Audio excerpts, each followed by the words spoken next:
All right, we are live. I don't know if there's anybody here yet. If there is, you can say hello.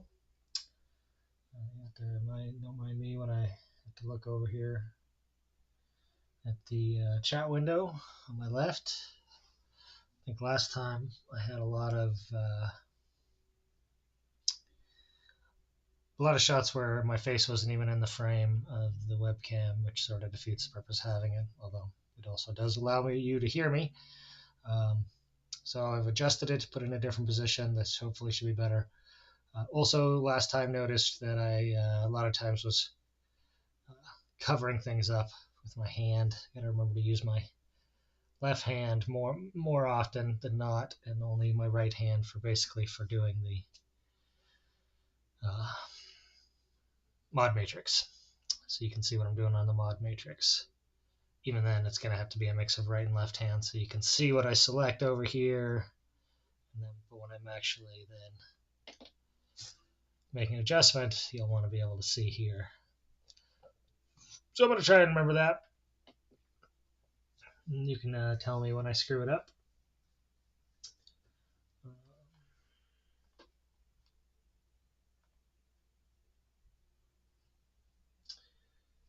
Checking something here.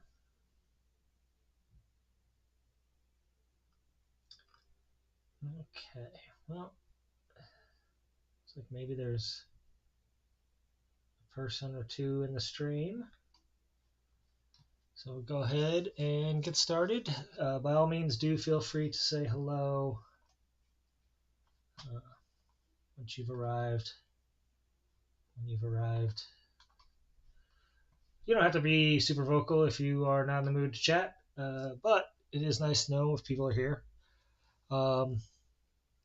Yeah, so MIcroFreak, as we discussed last time, just do a little quick 2-minute recap in case you're new or if this is your first introduction to it or whatever.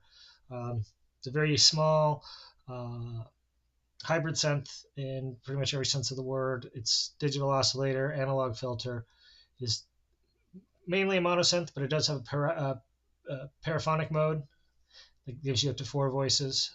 So they all share the same filter and some of the control elements, but they do also have some individual articulations as well. So, but you can play some simple chords and whatnot on here in the paraphonic mode. You just don't have quite as much flexibility with a full polyphonic synthesizer.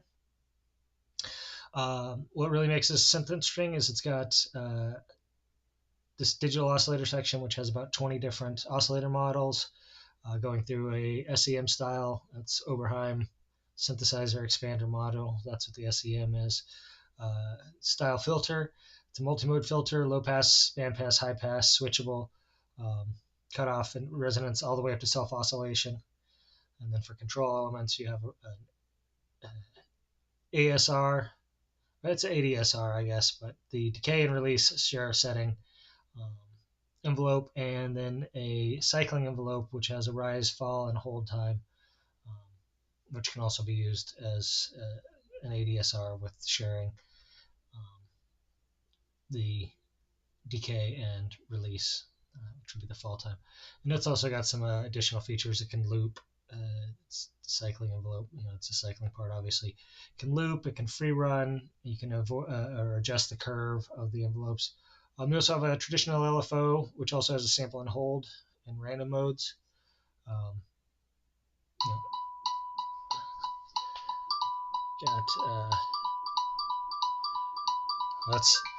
had a feeling this might happen. I get a phone call on the phone I'm using as a webcam. I'm going to have to take care of that later. It's poor timing all around. Apologize for the interruption here. I don't even want to hit the decline button because it's going to make my camera mount go all wobbly for 2 minutes. So just have to listen to this for just a second. Enjoy my ringtone. There, it's gone to voicemail. I called my brother for Christmas, and he wasn't available to take the call, and that's him calling me back. So I will call him back after I'm done streaming, and we'll probably miss each other again. Anyway, so yeah, envelope, cycling envelope, LFO. It's also got two sequencers, A sequencer and B sequencer. They don't run at the same time. You just switch back and forth between them. It's a 64-track sequencer, up to 64-track sequencer. Sorry, not track, step, 64-step sequencer. And it's got basically an A sequence and a B sequence that you can switch between. Arpeggiator as well. Portamento. Mod matrix, so you can point all those things at different control elements. It's got aftertouch, polyphonic aftertouch through the keyboard, and it has this non-traditional keyboard, and this pitch bend strip, which can also be used to slice and dice basically randomize and alter the sequencer. Yeah, okay, and that's it. So I mentioned the digital oscillator. There's about 20 different oscillator modules. Fenley's Audio Adventures. Hey, it's good to see you, friend. I recognize you from Mastodon, if I'm not mistaken, correct? Welcome to the stream. Thank you for joining today. If there's anything in particular that you are curious about or want to see, just give me a holler and let me know. I'm happy to take requests. Otherwise, my plan was, I was just getting into it, but my plan was to, 20 oscillator types. Last time I did one of these, I got through about 5 sounds. So I figure if I do 5 sounds each time, I can probably get through all 20 oscillator types in about 4 of these sessions. So, and that might be interesting to some people who are considering buying this or who just want to kind of get the whole breadth of what it'll do. So I'm not going to include the 5 that I did last time, in part because I didn't really have a plan at that point, and people, it'd be nice to be able to just start at the beginning and work our way through. So that's what we're going to do today. Start with the first oscillator type and just get through 5 of them, make some different sounds, and have some fun. Okay, so the first oscillator type is, right now I have this set to an init patch. That's what you're hearing there. The first oscillator type is called basic waves. It's square wave at this point. Pretty typical square wave. And then as you adjust this morph setting, it morphs into between a saw and a square. At 50%, you just go straight.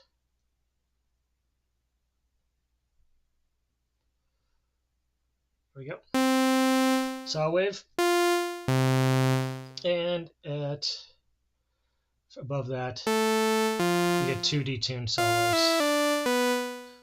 So I think the most interesting thing to do to this is to maybe set it in the middle. And okay, so it's a saw wave. And then we're going to take an LFO, put that on the wave. It's on wave. So click that, and then let's turn the sync off and then turn the speed down.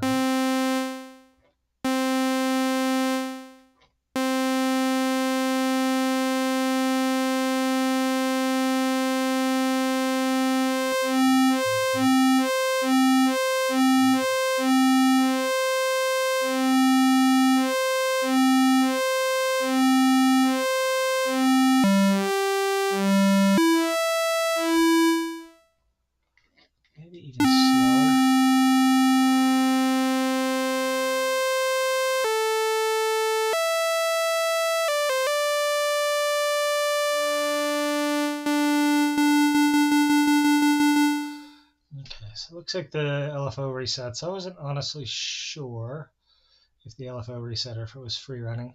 If we wanted it to be free running, actually we can, and that's probably actually what we'll do. Let's clear this. So if you hold this down for half a second, it just clears the whatever's on it. And let's switch this from the LFO to the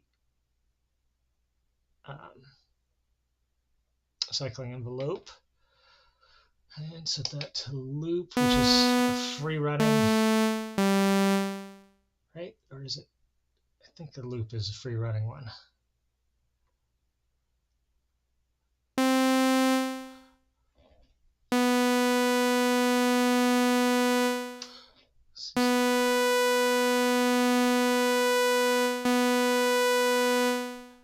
Or is it run?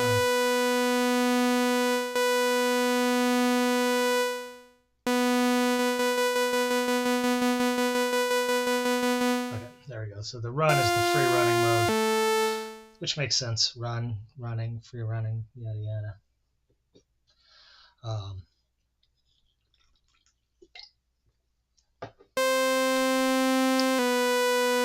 So now we have this continuously variable waveform that goes between, starts off as a saw, goes down into a square wave, kind of a hybrid square saw, and then up to like a dual saw, detuned saw. So we've got some, let's try it like that.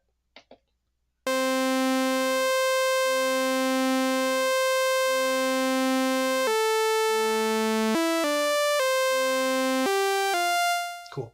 And then we will take this. Now we'll do the LFO, and we'll do that one on timbre. So we'll get some movement here, which will vary. Oops, will vary between. Sorry, my hand in the way. I know it's so great to get footage of the back of my hand. And we'll get some variation between some pulse width modulation and some detuned saws, depending on where it's at in its cycle here. And let's get the rate on this one a little faster, actually. Maybe not quite so fast and not quite so deep either. Oops. Yeah, at 67, that's too much. Let's try like 37 maybe.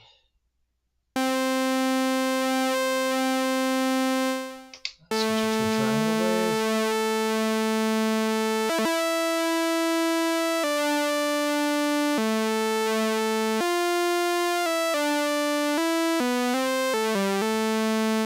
All right.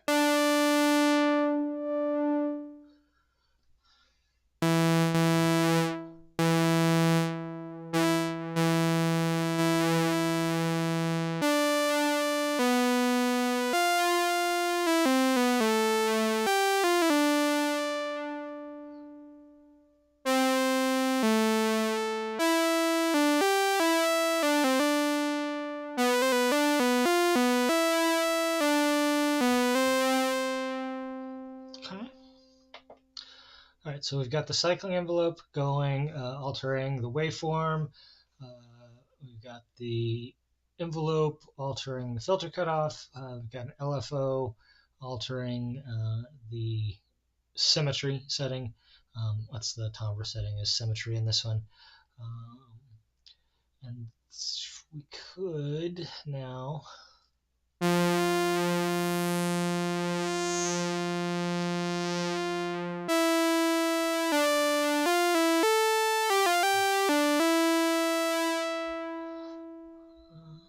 just a little taste of resonance here, and I'm also inclined to do pressure to shut the filter down just a little bit, to give it a little expressivity so you can play it a little bit. It's not enough.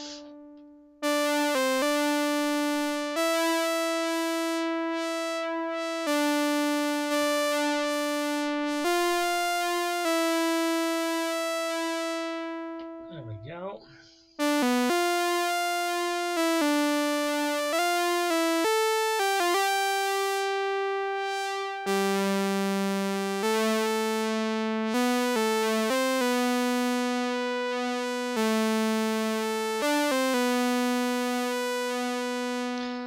So the last thing that's on here that we might want to play with is it does have a sub.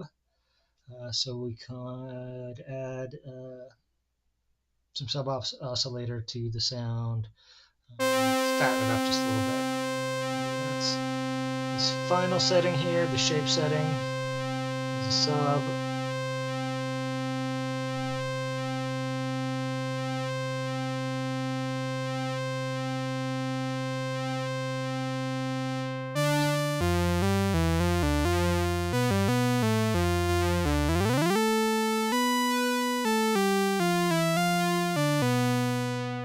Okay.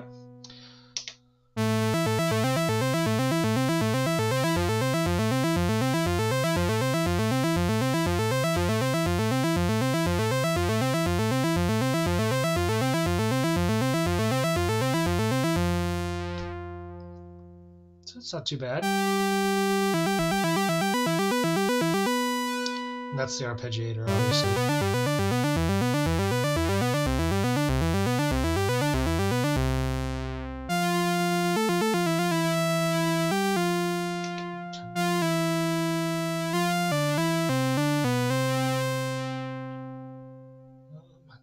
Turn the decay down a little bit. That seems a little excessive, honestly.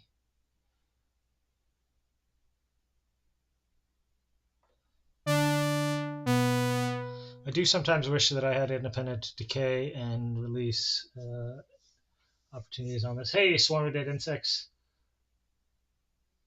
Synth is louder than my voice. That's probably for the best, though, right? I did boost, based on our discussion that we were having last time, I boosted the synth by about 7 dB. This is also different. This is an external synth, which could probably have something to do with it.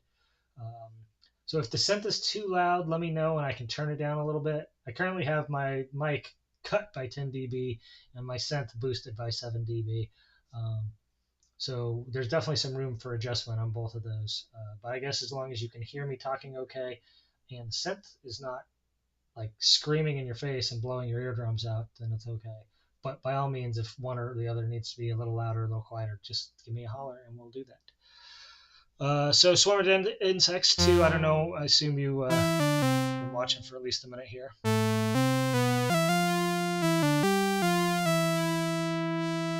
And so we've made just kind of a solid little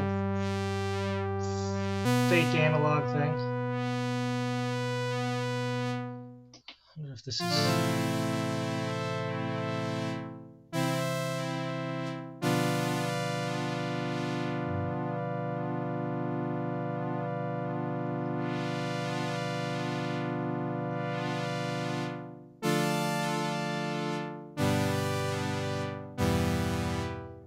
It sounds pretty good for chords there.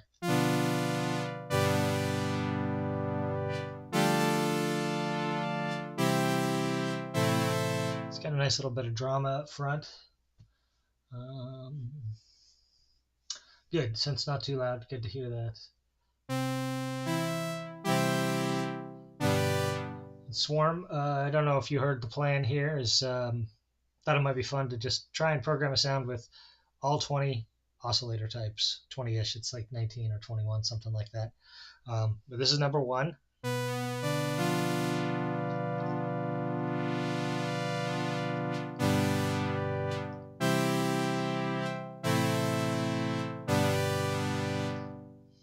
I think that's probably...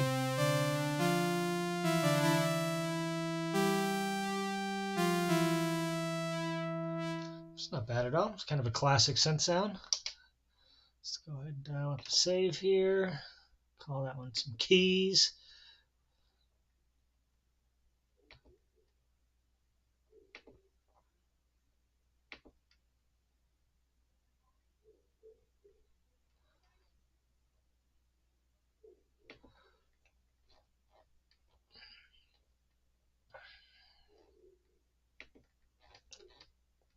Just going to call this one Classix with an X.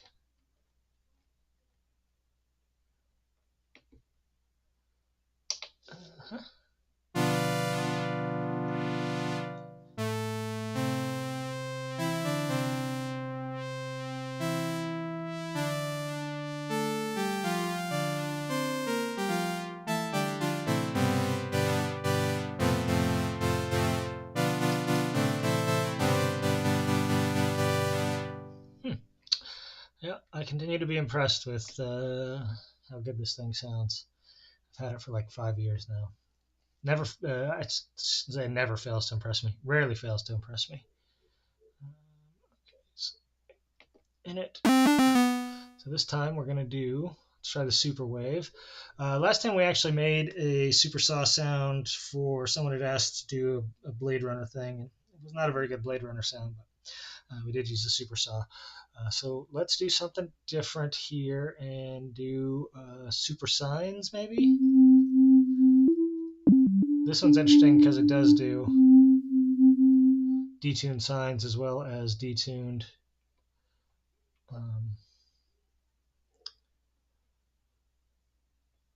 saws, squares, etc.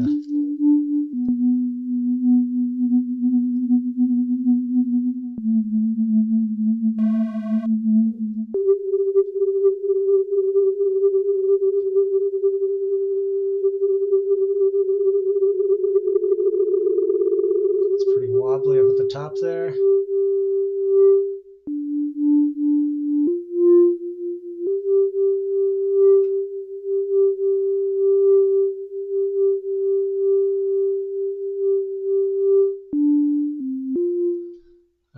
So my first instinct is to use the LFO to make the detune. So we got it on.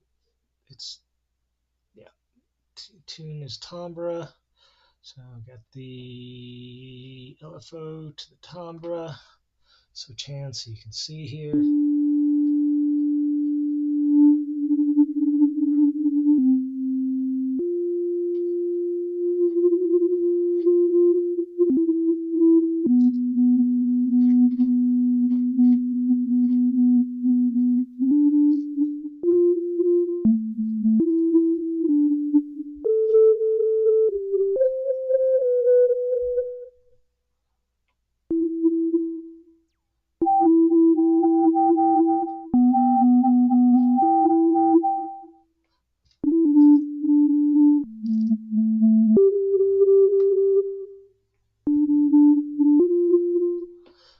I'm just playing with some things to see what we can do. Oops.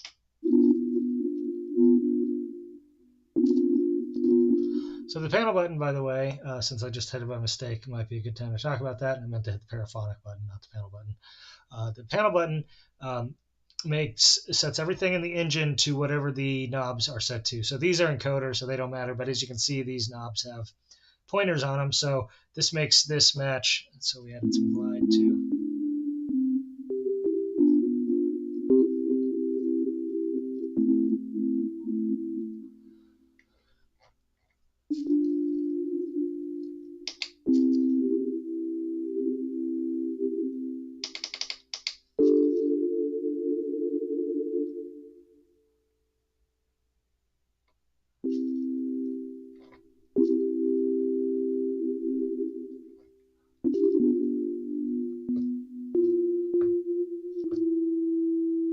It's a very quiet sound.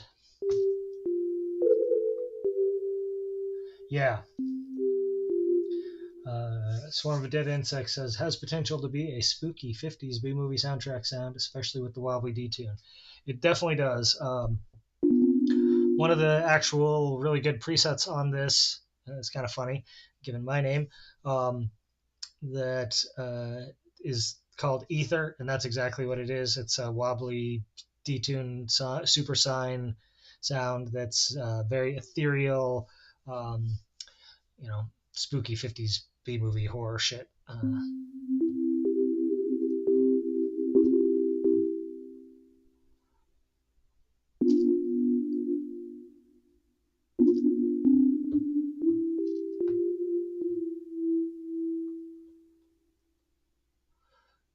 Okay. Super low sustain is part of our problem there.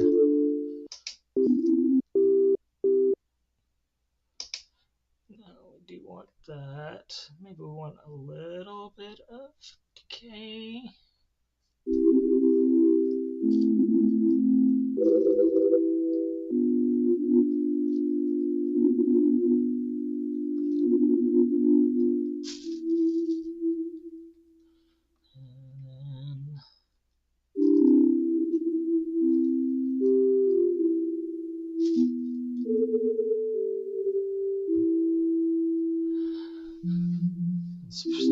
quiet, but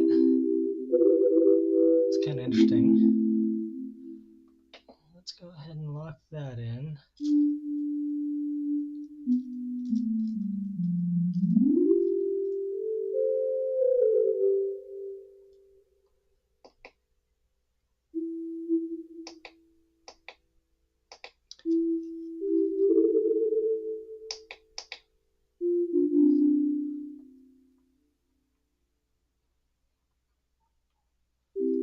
I'm just playing with the settings of the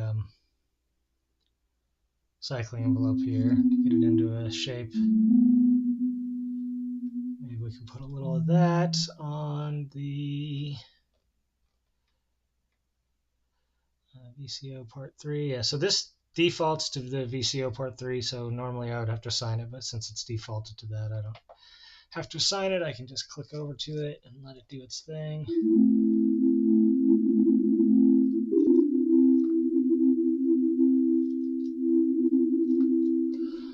Okay, actually, I just had an idea. Rather than that, let's do, do pressure to bring this up. So rather than, oh, sorry, screen's wobbling. Sorry. Once again, I just have my gear is very rudimentary, so I apologize for the wobbliness there.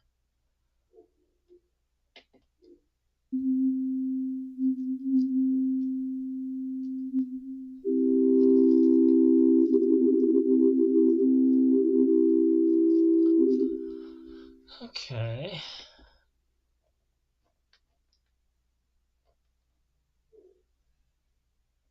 So what I'm doing here is assigned the third parameter of the VCO, which is volume in this case. It's volume, and that's the volume of the detuned waves, to the pressure. So when I add pressure, the detuned waves get louder, which should increase the detuning effect. And the other thing we can do to kind of kick it into at the pressure,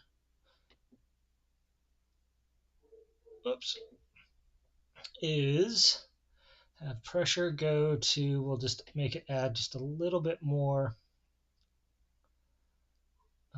Oh, no, that's not what we want to do. We want to go here and go all the way to there. So what I did is I selected this second slot and then I moved the thing to there, and we'll click on there. And now what that means is that this is pressure to LFO amount, which I can use to make the LFO go up and down by adding additional pressure. So that just adds more LFO when you add more pressure.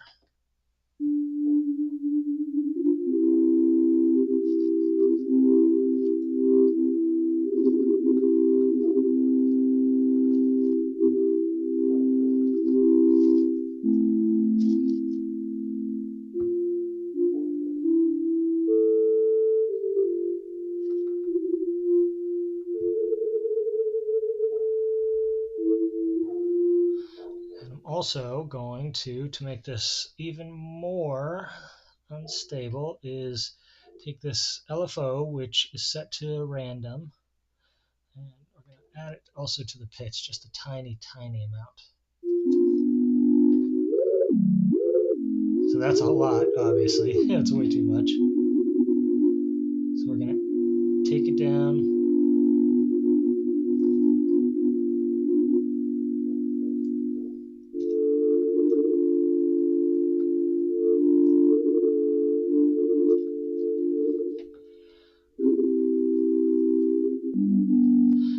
So this is a pretty quiet sound, so we're going to go into utility, preset, voice, bend range, glide. So this is, most of this is all knob per function, but there are a few things that you can do in the menu, including the glide mode, unison spread, unison count, bend range, preset, and then modulations, preset volume, modulations, and change some things like how the velocity and amp mod, different things work. But what we're here for is preset volume, and I think we'll just boost it full 12.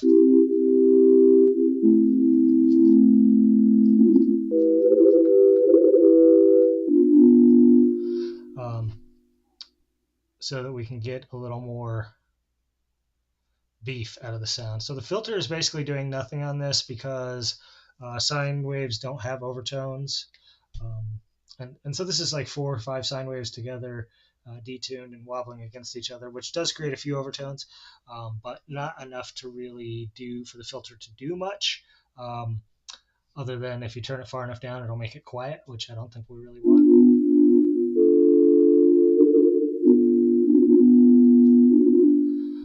But yeah, so I think I'm actually going to call this one done too. Save this and click to save. It's almost an organ or pad. Let's call it a pad, and we're going to call this one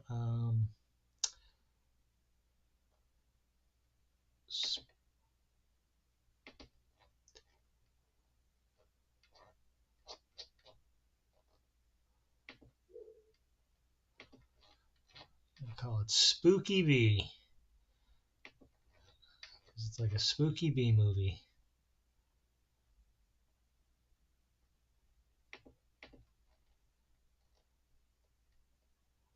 Spooky Bee. Okay.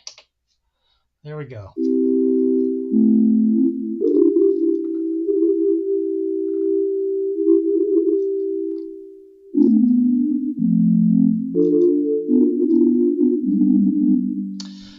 Yeah, definitely one of the things I like about this synth is how quickly everything tends to come together on it.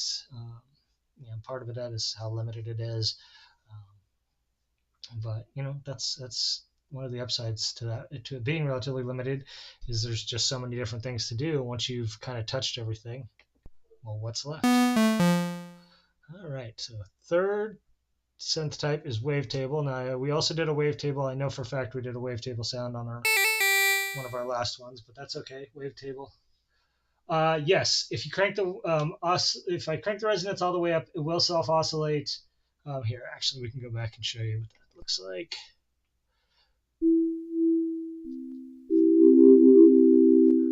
And we could, let's see, if we set the filter key tracking to 100%, then it should.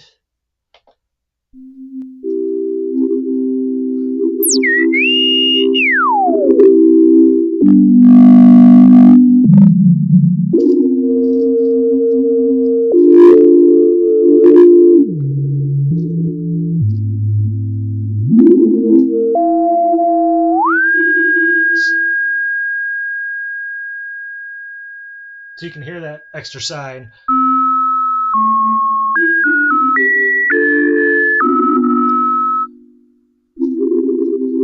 But that is sort of the problem, is it's all or nothing. You either get it to self oscillate,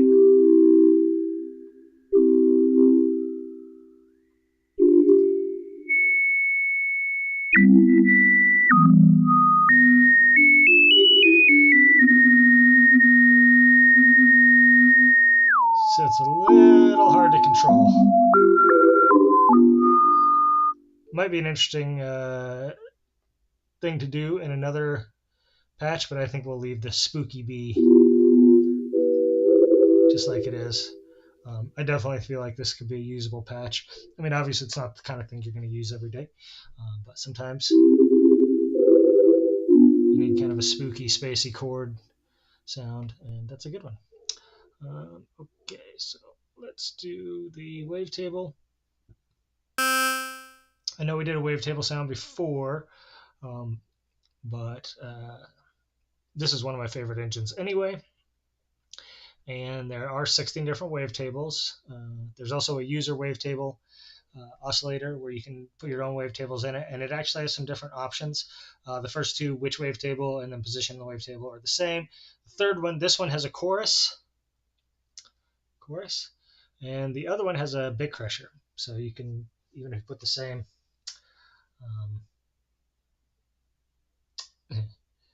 Yeah, it's in modular is definitely a better place to do self oscillation experiments for that exact reason that you can always patch in additional modules to control the self oscillation and stuff like that. With something like this, based on the way that it's routed, um, it can sometimes get out of control or just do weird, unexpected things, which can be cool too.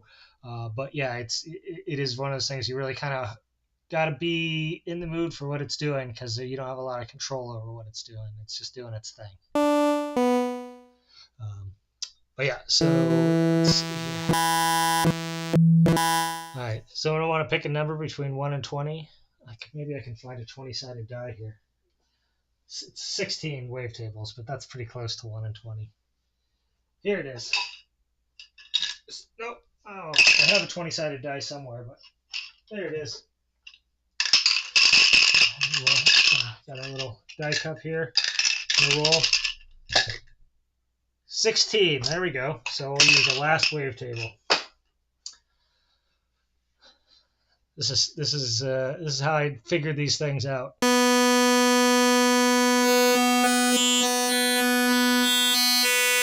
Once again, I bumped the table. I apologize for the wobbliness. Hope I'm not making anyone seasick.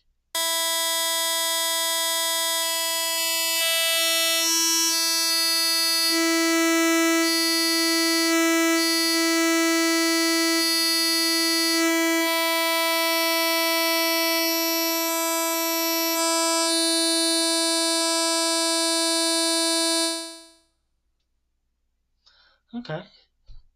So my first inclination here is actually to use the envelope to move through this wavetable.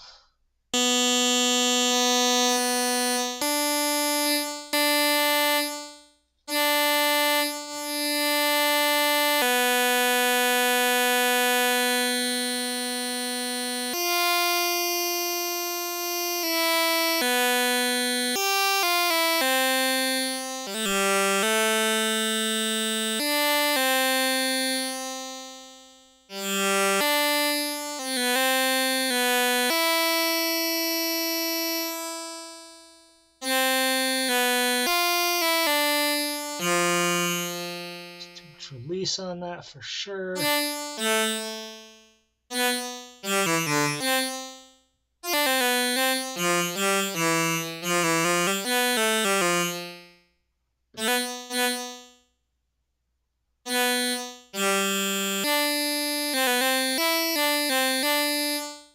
All right, getting into something interesting there.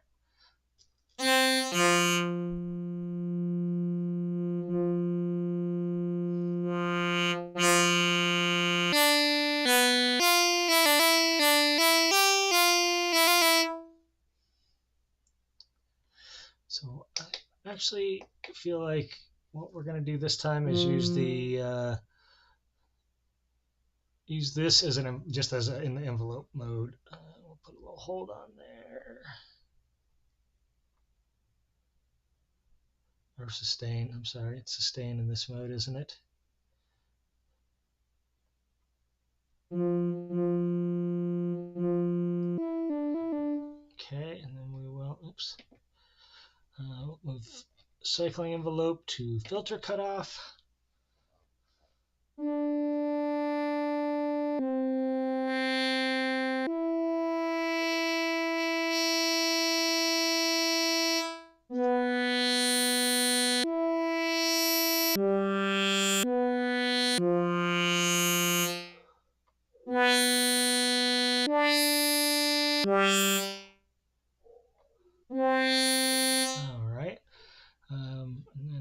To hold shift and do this to kind of affect the curve a little.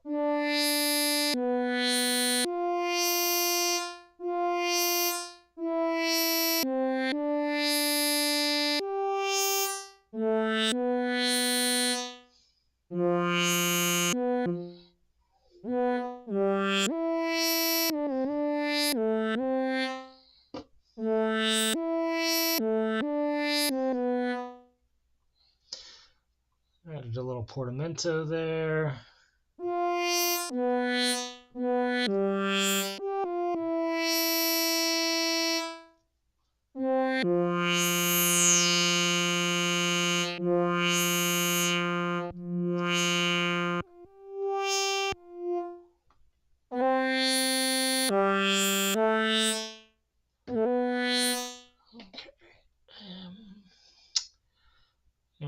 do the LFO to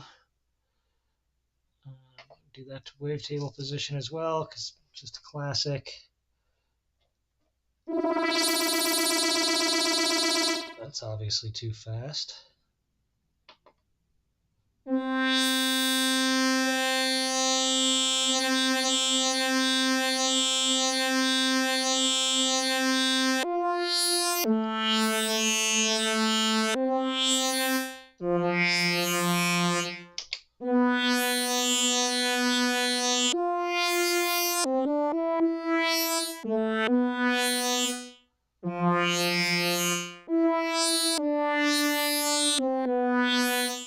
Okay, and then I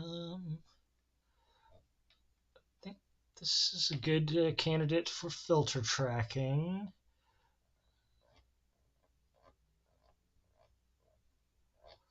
I'll do like 50%, so we'll get somewhat brighter as it goes up the keyboard.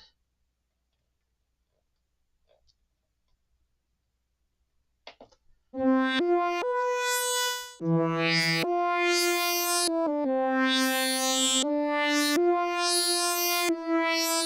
wonder.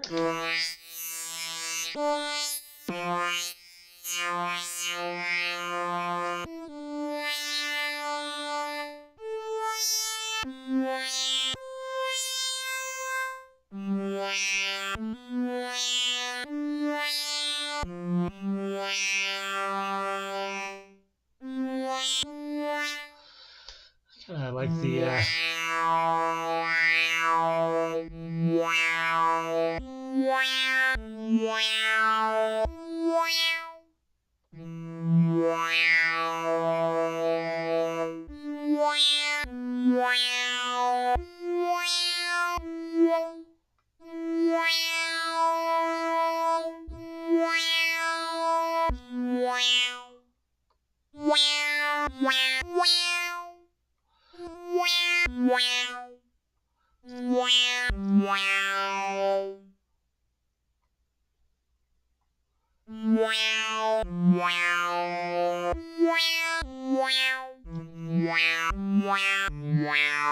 it's kind of a nice digital sound.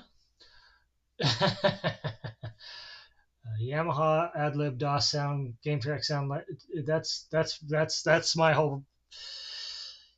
That's like my secret biggest influence. It's not really a secret because I've talked about it numerous times, but I realized like probably 2 or 3 years ago that besides the obvious influences on my music, like mid-period industrial, early to mid-period industrial music, experimental stuff like Coil and Nurse with Wound and that kind of stuff, Throw and Gristle, dance music, etc.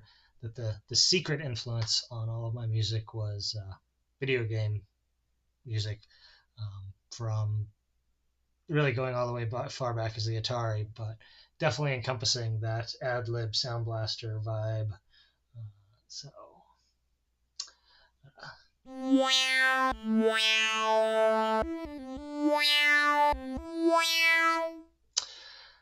I wonder if we can also get.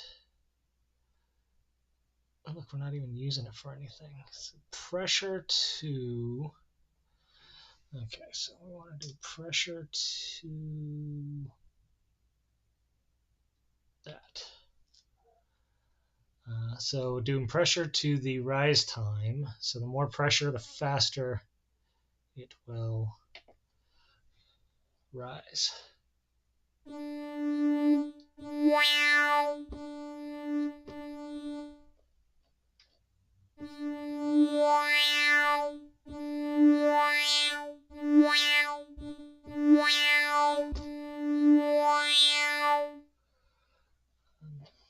Oh, I'm making it longer with more pressure. I want to make it shorter with more pressure.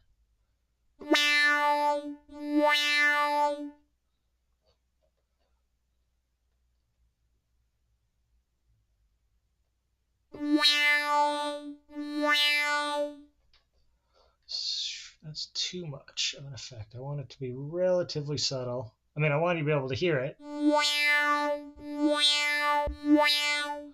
It's not quite enough.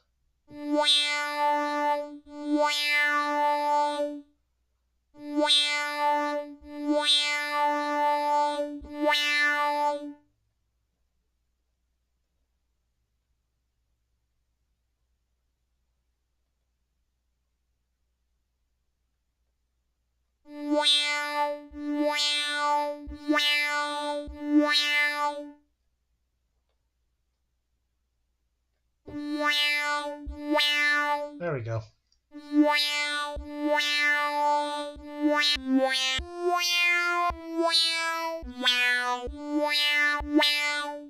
So now you can control the speed of that envelope attack on the filter by how much skin is touching the thing.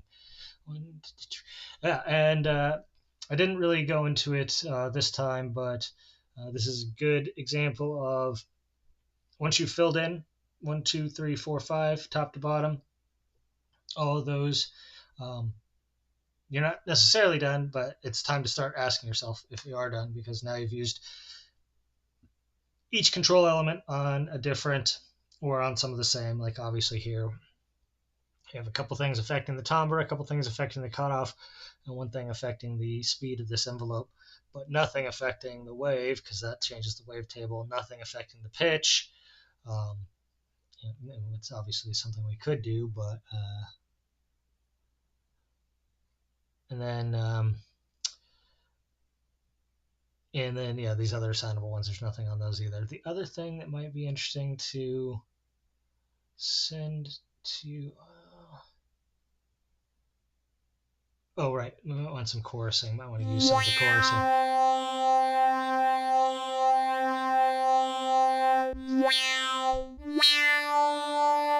Maybe I should also use the pressure to increase chorusing. So after the initial impact, if you hold down,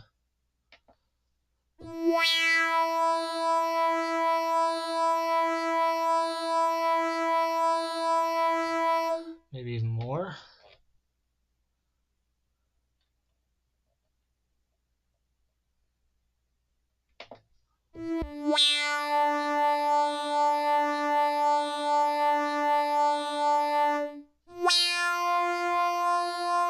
It's a somewhat subtle chorusing effect. Maybe I should start with some.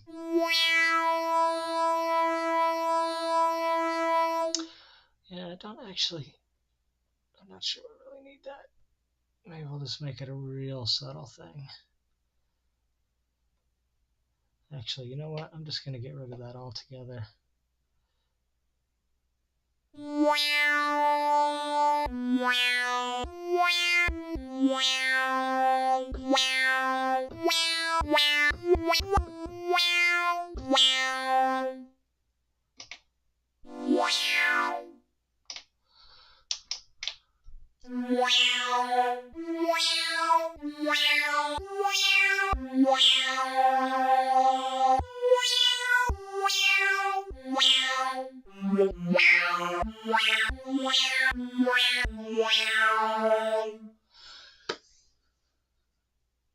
Yeah.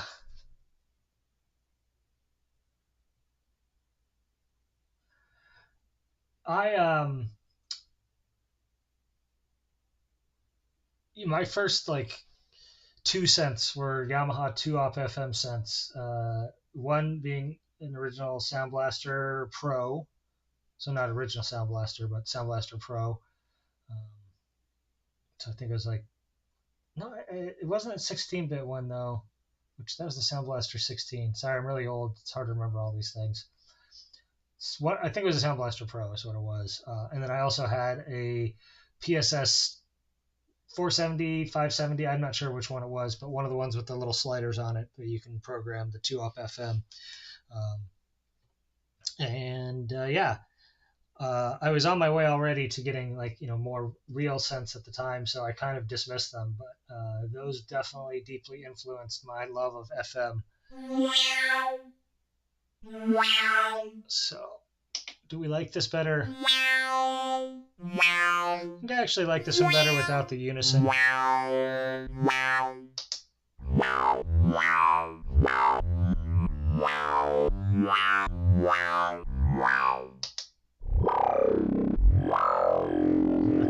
pretty gnarly, and digital down in those lower ranges.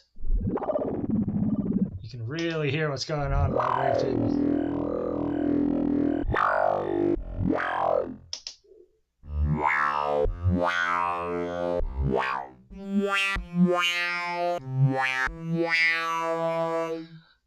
Yeah.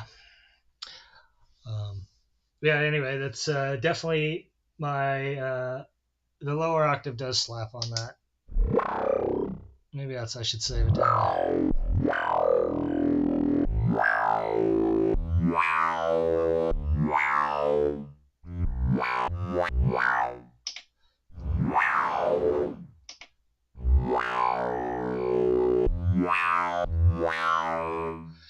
It's pretty gnarly. All right, so let's save this one. Yep, it's not really a bass. It's not a pad. It's kind of sound effect-y, is it?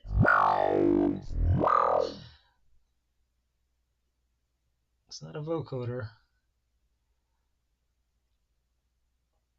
I'll just say keys. That's what I say when I'm not really sure. And this is kind of a gnarly, so we'll call it gnarl.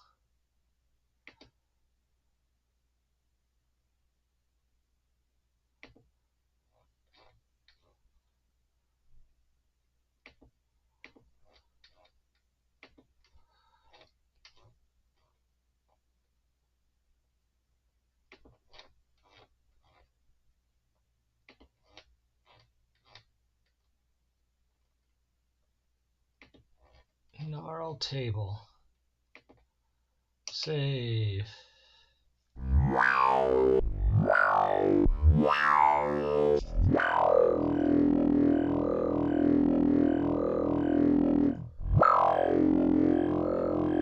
Definitely some chewy stuff going on there. This is one that could probably benefit from some effects.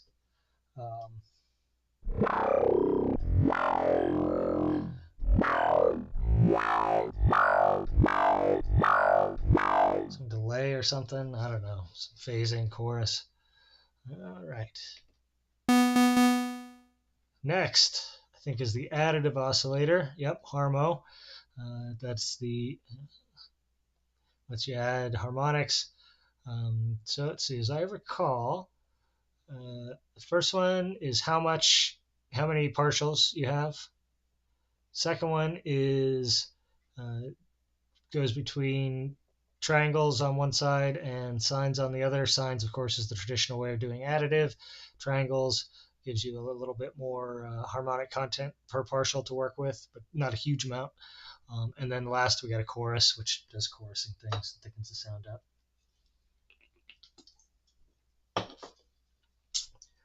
So let's see what we got here.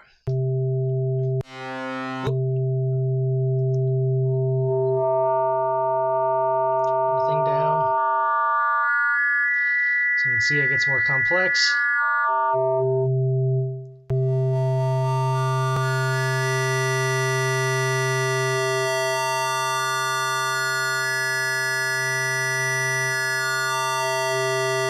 So you can probably hear here that the now we've got the second one with timbre turned all the way up, which I think makes each partial a triangle wave. There's a lot more high frequency content. You can hear those higher harmonics really come in.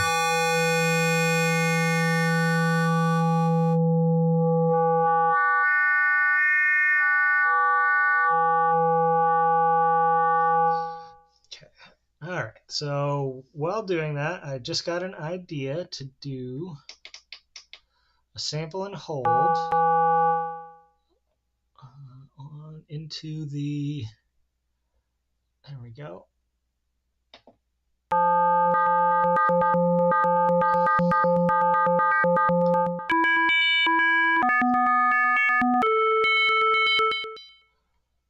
And we got it set currently towards 8th notes.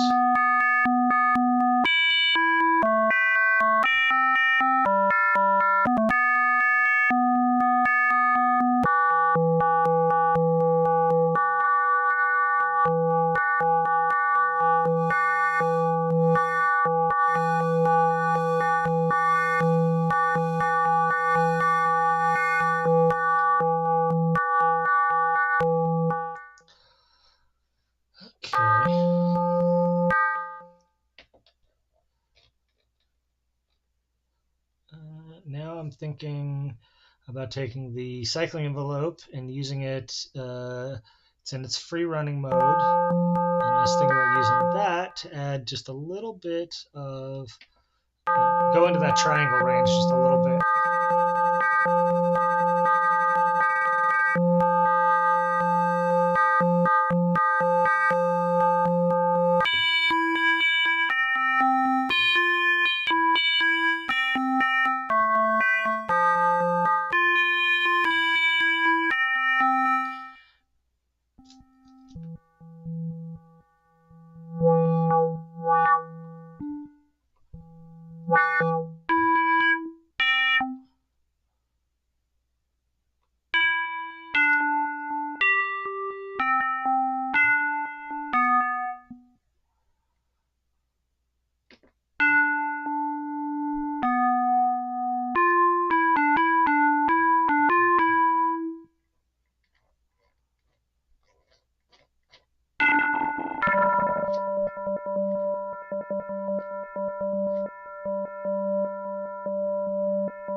Okay.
All right. So I know I'm kind of going through this pretty fast here. Just trying out some different ideas.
So right now,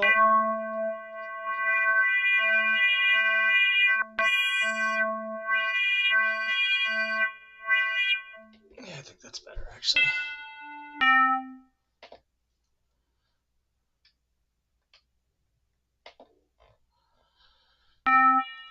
Okay, so got this so that the LFO is in random mode, controlling how much harmonic content, so how many partials there are.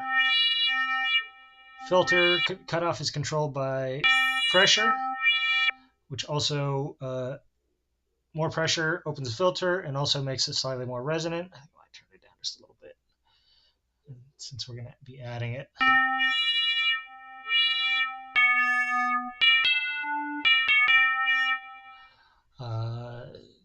So yeah, so pressure opens a filter and bumps the resonance. Envelope opens the filter. The cycling envelope is adding just a little bit of that, moving it towards the triangle, so adding a little high frequency content. And the LFO is controlling how many partials are active. So that's why that's the random LFO cycling that in and out.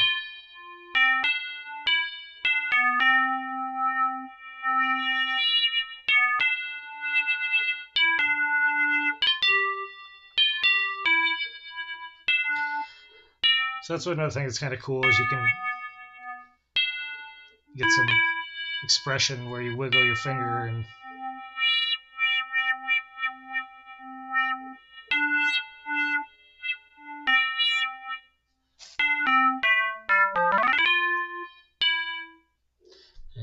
get some expression there based on that. Yeah, it is a little glassy. Glassy tones, I feel, are pretty common from both additive and FM. That's one of the trademark 80s DX7 sounds is those kind of glassy pads.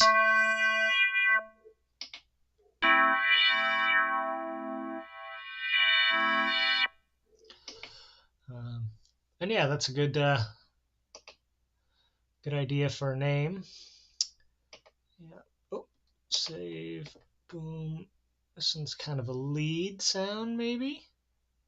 It's lead-ish. You could use it as a lead. H-G glass.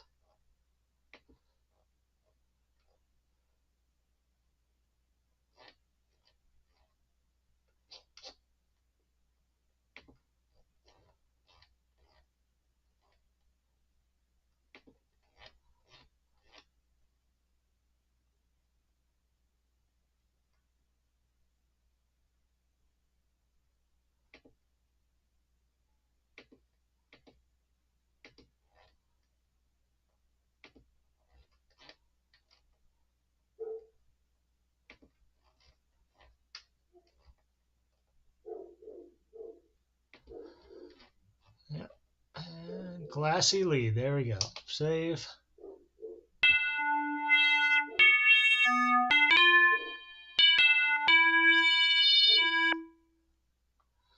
All right.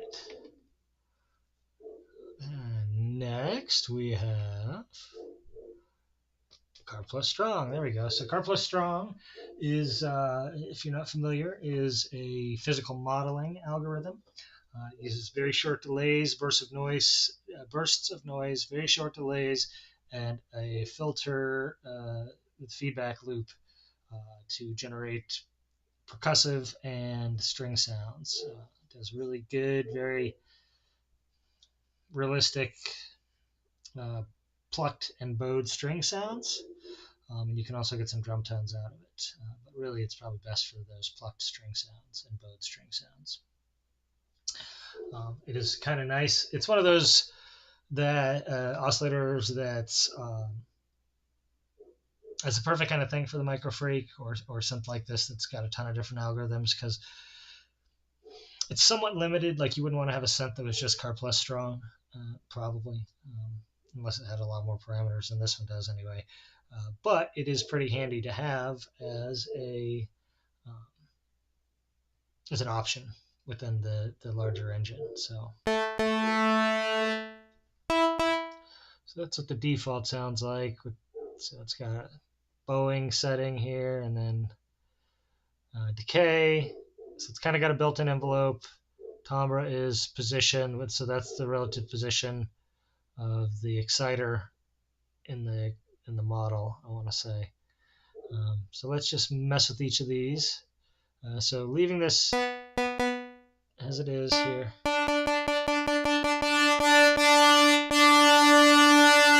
So we're shaking again, I apologize. So with this all the way up, it's a pretty bowed sound. Put it all the way down, it's much more percussive. So if we want a percussive sound, we put it down, and as we move it up, it becomes more bowed.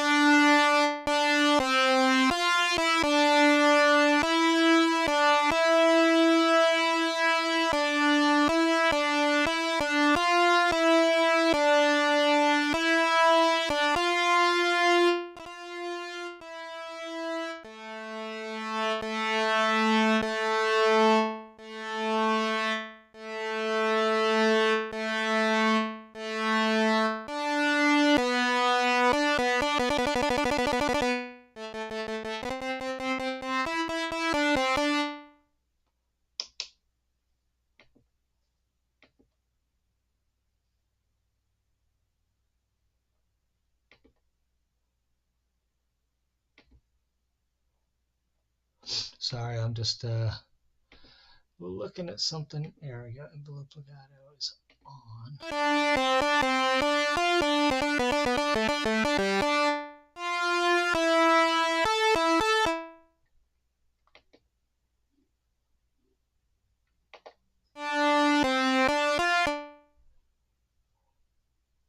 Oh, look, there's the LFO retrig mode. That's interesting. And pressure mode goes between velocity and aftertouch. Key arc mode, linear, random. Interesting.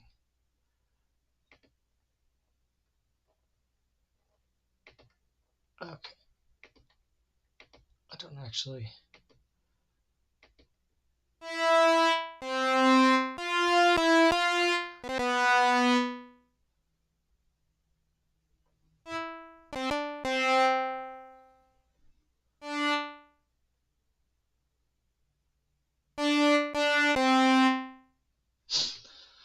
Okay, so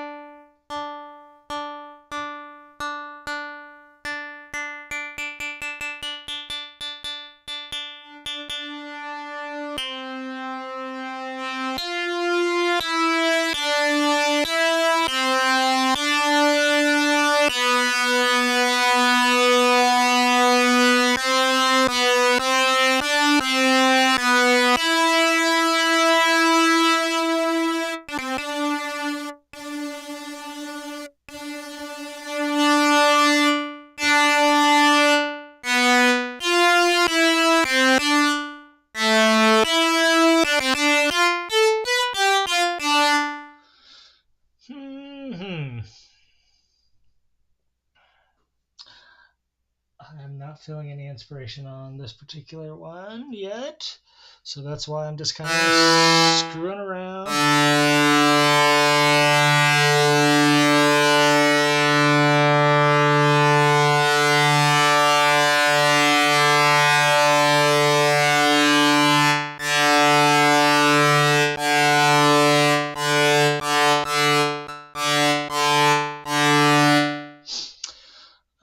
Okay. Let's LFO retrigger on. So that'll retrigger the LFO with every step.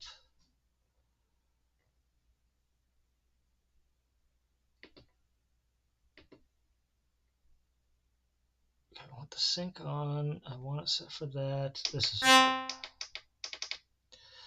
right, so I want a random LFO, and it's going to retrigger every time, and I'm going to put it on the, not the bow position, the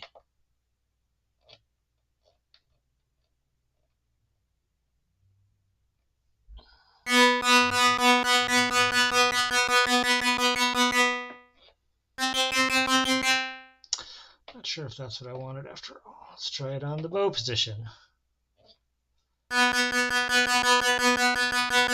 Nope, that's not what I wanted either. I think it was a timbre I wanted. Oops, darn it. You know what I need to do is stuff a bunch of like old socks or something into the mount thing so it doesn't have as much room to move. Once again, I sincerely apologize for making anyone seasick.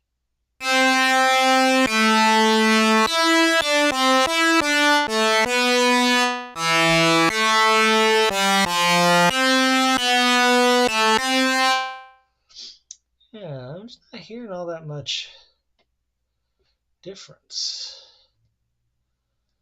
Okay, maybe I got this both too high. I'm trying to find some way to get some.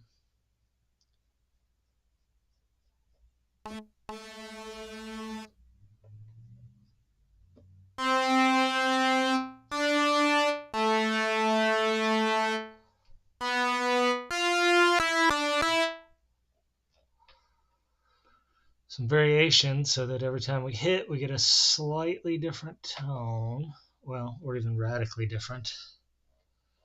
So it's back. I've got this back. Oh, that's a cycling envelope. Maybe that's the problem. That's what I had it on before. I don't know. I thought I had it on the right thing, but maybe I did not.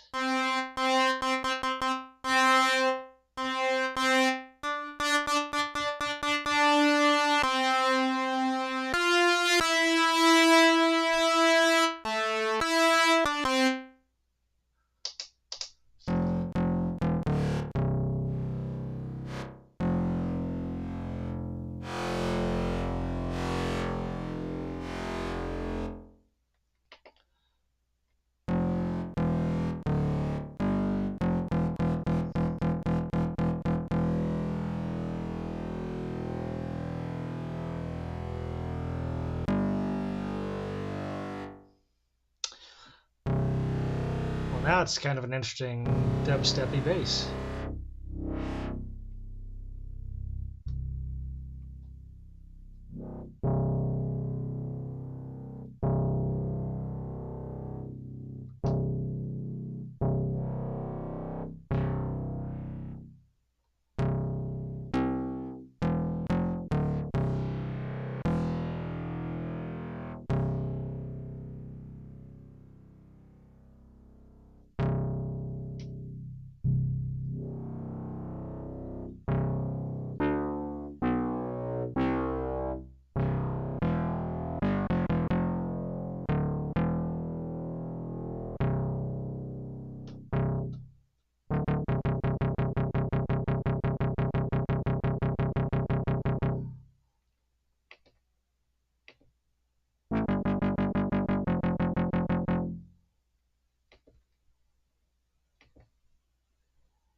Sorry, I know I'm not being very entertaining. I'm kind of lost in the sauce here right now.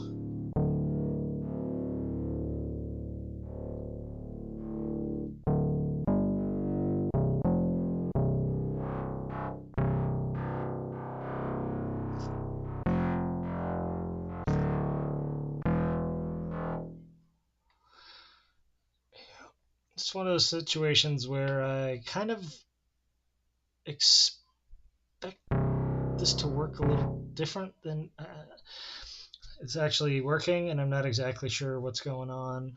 My brain is not working, or if it's something else.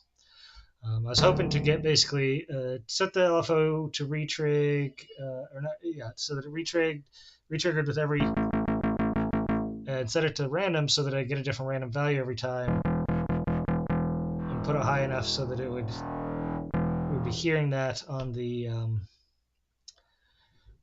thing here, but it's just not. Maybe it's just not dramatic enough. I don't know. So it's retrig is on. So basically on sample and hold. Maybe it is doing that. Every time you hit the key, it's going to give you another value. Let's put it on timbre as well. So we'll get.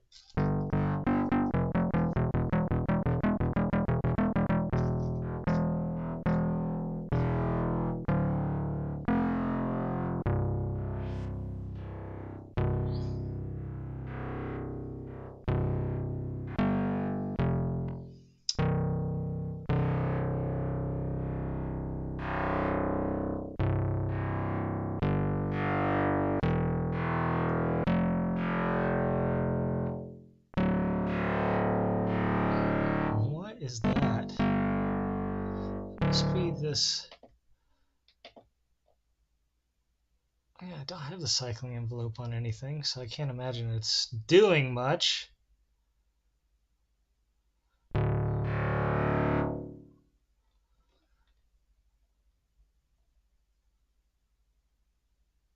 Yeah.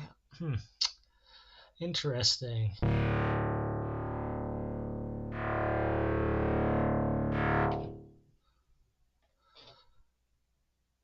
I'm just going to...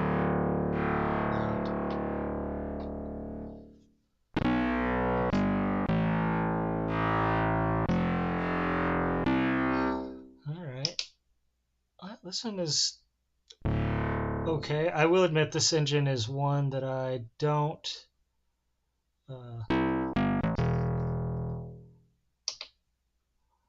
click to save. It is kind of a bass.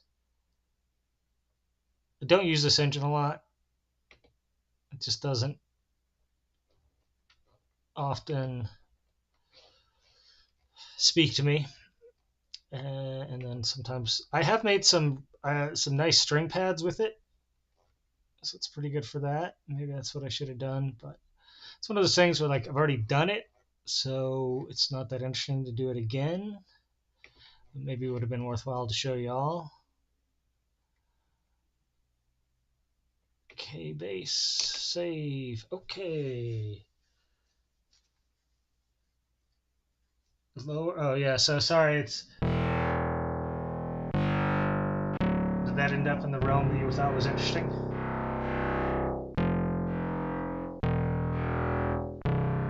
Could be interesting for like a.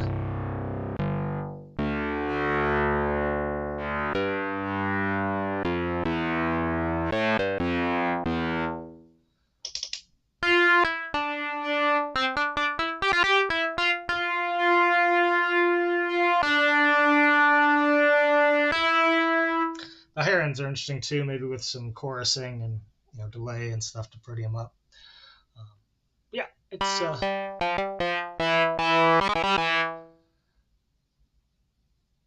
yeah, Karplus-Strong is at the right.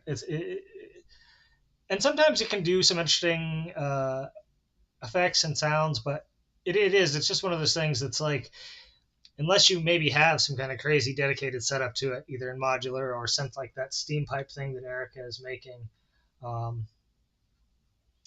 where you can really explore the parameters and have a lot of detailed control over like the feedback and maybe even the feedback path, and adding saturation to the signal and yada yada, things like that. It's somewhat limited in what it can do, but hey, we came up with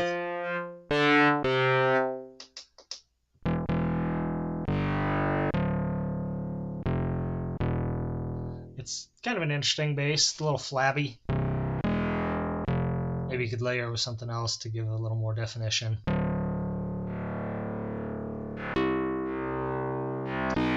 And then those middle registers, that kind of weird delayed onset attack thing. No, I don't know. I mean, obviously, when we're making 5 sounds a session, cranking through them, they're not all going to be home runs, and especially when we're not trying to do anything specific, we're just exploring the different oscillator types and seeing what we can get out of them. So Karplus-Strong, and next, virtual analog. So this is the other. So the first virtual analog, basic waves preset was the first patch that we made. That one gives you a square, a saw, or 2 saws. This one, I think, lets you go through all the wave shapes. Let me see here. So first one is detune. Oof. I think this one gives you 2 different, like 2 virtual oscillators. The shape is controlled by, so we'll put it down, detune to 0. Oh my goodness, sorry about that. Whew.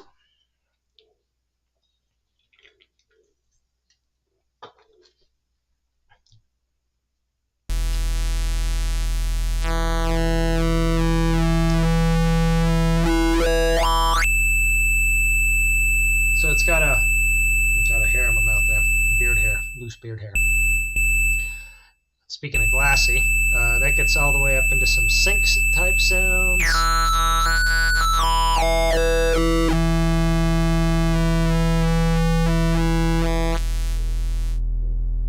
So it's like a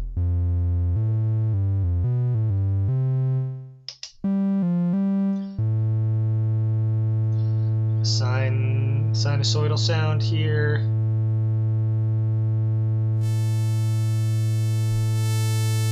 Into like a pulse or square.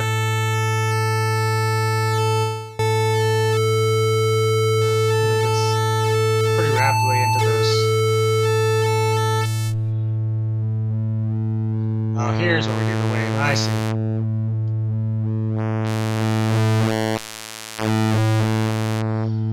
So synths offers both, here, let's, I did actually, oh, thank you. Yeah. When you already have a wavetable, you can just use the wavetable. Yeah, for sure. I mean, that's why on the pigments, for example, I tend to just go back and forth, or back to the wavetable oscillators over and over again, because they're just so flexible. You can pick a static wave out of them. You can, go back and forth with an LFO on some kind of swept wave, whatever. Lots of different things you can do. So I have the oscillator, or the MIcroFreak manual up here. Let's read the virtual analog. An emulation of classic synthesis waveforms, triangle, sawtooth, and square wave. So detune sets detuning between the two waves. So you have two virtual oscillators here. Shape morphs through a variable square from narrow pulse to full square to hard sync. And then the wave morphs through a variable saw from triangle to saw with an increasingly wide notch. Oh, okay, so you must have, I see. So you have shape controls one oscillator and the wave controls the other. So the shape one is narrow pulse to a full square to hard synced formants, and the wave is a variable saw from a triangle to a saw with an increasingly wide notch. So we got two constantly variable virtual analog things. So that seems to be begging to me. And then the detune sets of detuning between them. And yeah. So this to me begs to be modulated by different things to give different, like continuously variable different waveforms here. So let's, cycling envelope is set to run. We'll do that one to timbre.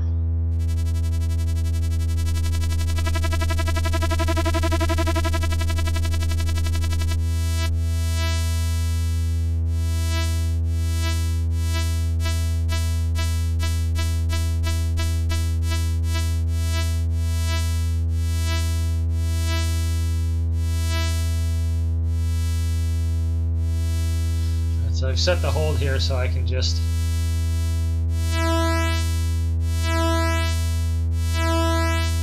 play with the settings. There's that one. And I want LFO to shape, which is the default for this first one here.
All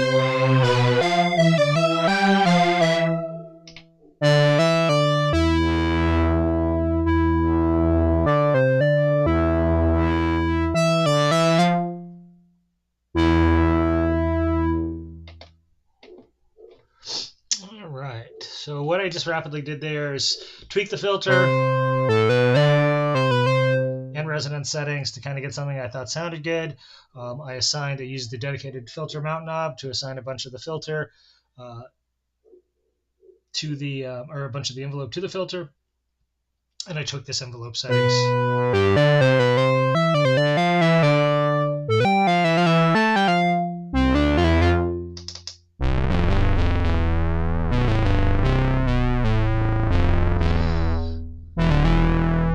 Lower octaves sound great. Not that the upper sound bad.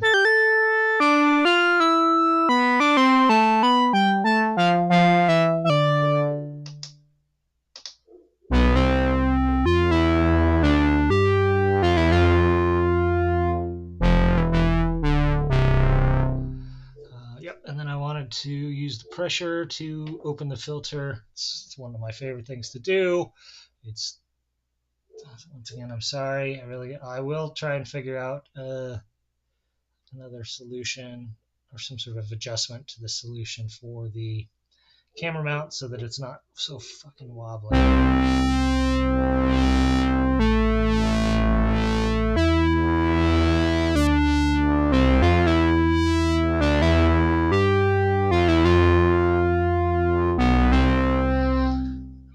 Go. Another great MIcroFreak sound.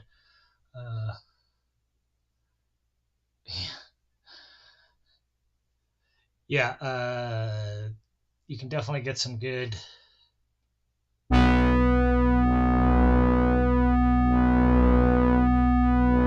alarm sounds and whatnot by using, some square. If you really want the sound, the alarm, you get the square LFO and on the pitch and or filter, and you get that like where it just sort of oscillates back and forth between oscillates. You know what I'm saying? Switches back and forth between two states.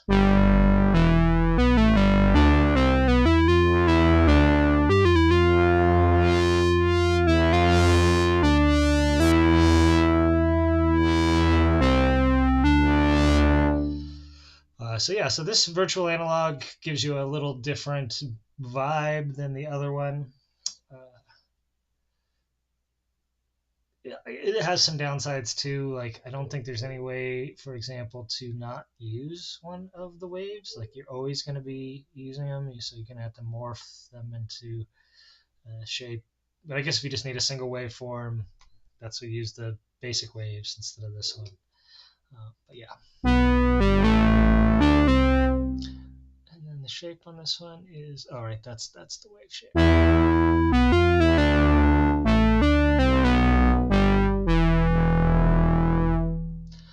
That's pretty good. Click there. Call this a lead.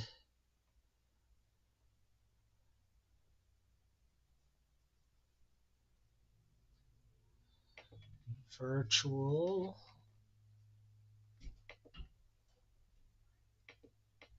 Vert.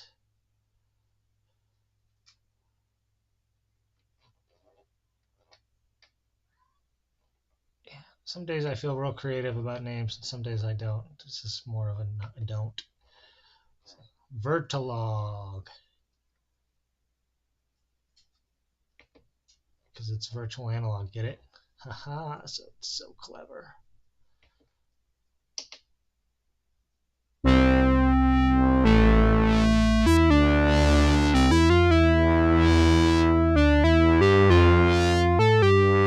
That is a nice expressive synth sound.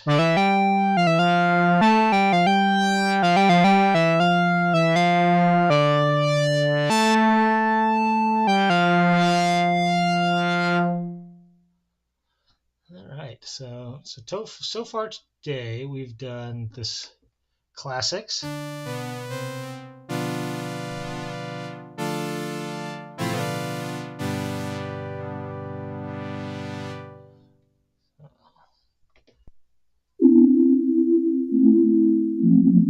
Spooky bee pad. This gnarly wavetable.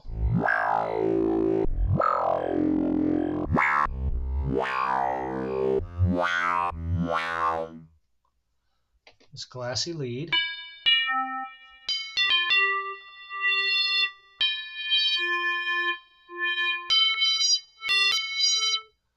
And Karplus-Strong bass, K bass.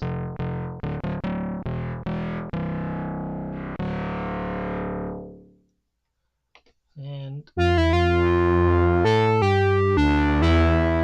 this virtual synth lead. And yep, we got time for one or maybe even two more at the speed that these have been going.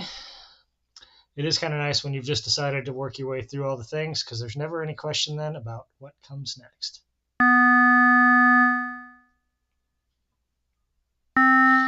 So this is the Waveshaper oscillator type. Yeah. Nightmare sirens beyond human comprehension. That I might steal that for a song track at some point, or a song title rather, a track title at some point, because that's pretty great. Pretty great stuff. So this is the Waveshaper one. Maybe we should use this to make a Nightmare Siren beyond human comprehension, because as I recall, the Waveshaper shit can get fucking wild.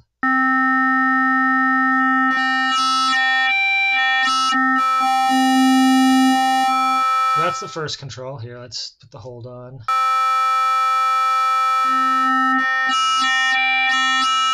Wave.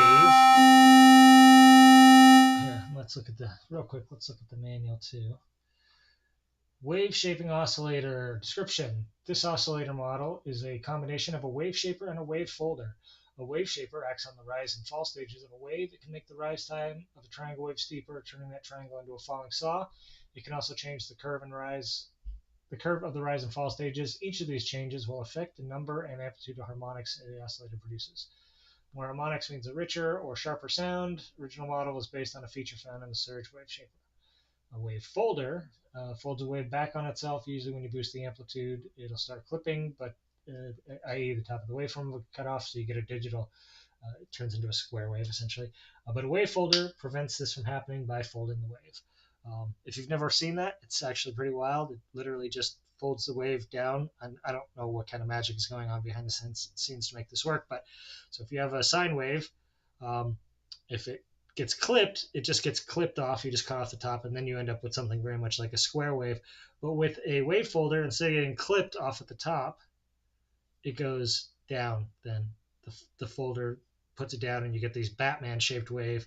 And the more folds you get, it just keeps folding it down, so it kind of fractalizes it down. Pretty neat.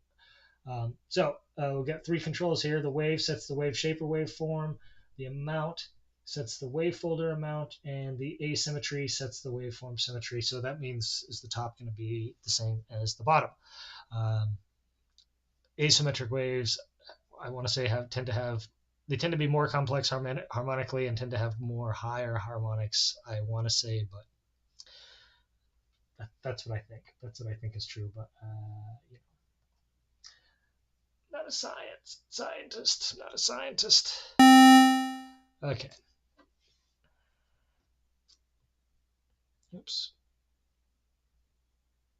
Yeah.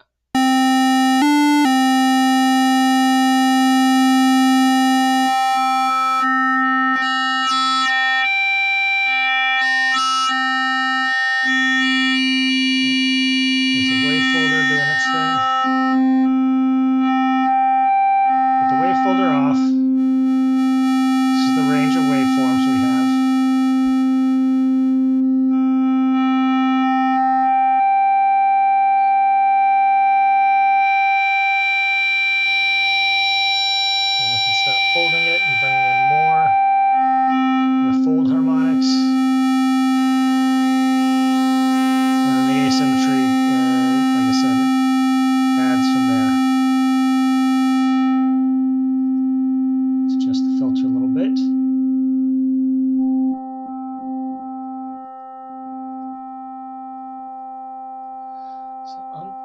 again, something that starts off relatively simple. And then I want to have the envelope move all three of these up. So let's start with the first one, envelope to wave.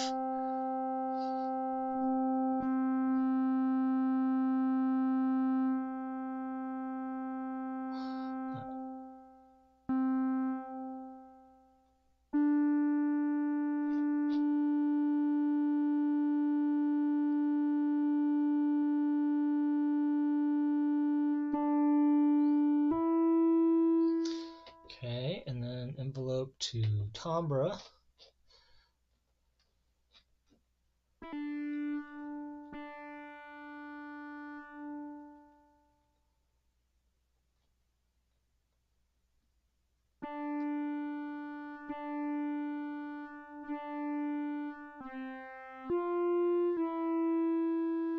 And then finally envelope to the filter.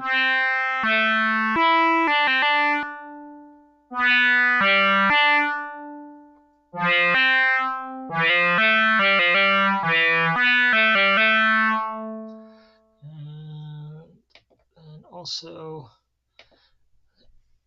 boost the asymmetry.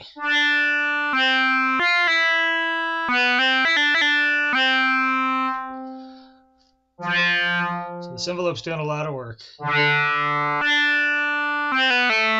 Basically, what it all amounts to is that the timbral changes follow the amplitude changes. And there's a bunch of them going on at once. But now we'll use the LFO and the cycling envelope to give a little more variation. The LFO should be free running in this mode. We know for a fact that that is. So let's do this. Let's do the cycling envelope to the wave. Once again, I'm sorry, I get excited. Anytime I move fast, I end up making this wobble.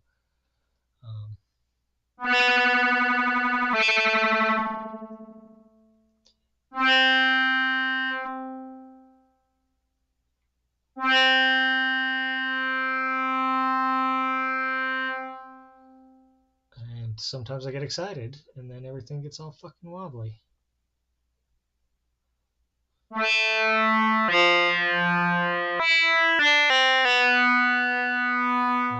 that's pretty good.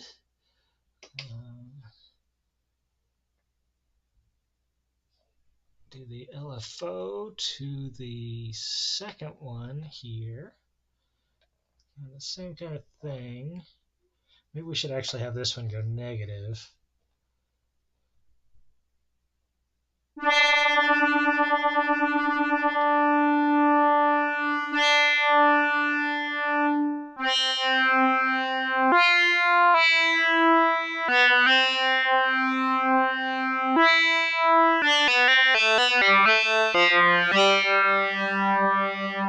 Alright, and then I mentioned this is a favorite of mine. We're going to do pressure to the filter. A little more pressure.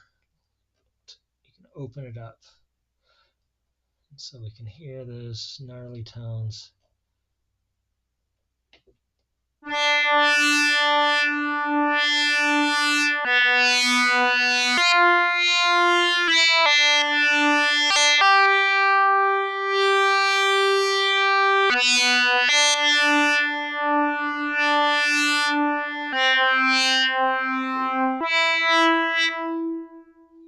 And I think we need a little, yeah, it's too much decay. It's still too much decay. It's more like that. Maybe still too much decay. We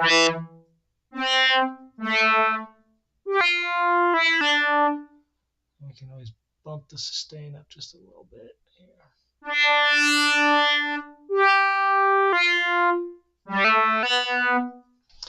And I will also open the filter mod. There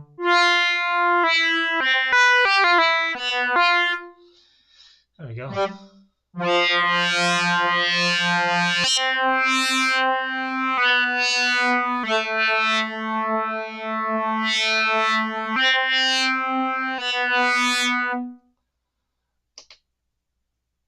just that easy. I know I went fast on that one, but I mean, again, that's the, you just get an idea, and I'll go over what I did here after I'm done naming it. In case you missed any / all of that.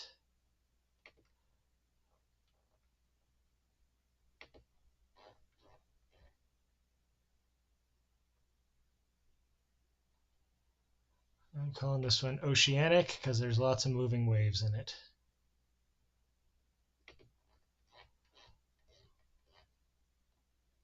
Synth sound titles don't really mean anything. I mean, there is sort of an argument to just be as boring as possible.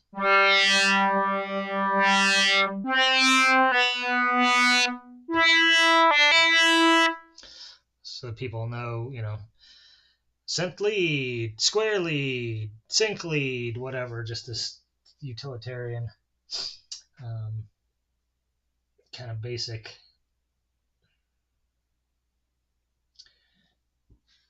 sound names. And I'm not quite that boring, generally speaking. Sometimes I do. Try and keep it simple like that. All right, so might as well just try and knock one more out. Oh, cool. Next one is 2-op FM.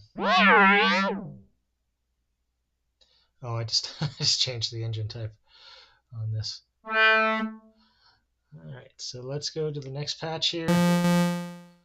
And the next type is 2-op FM, like I said.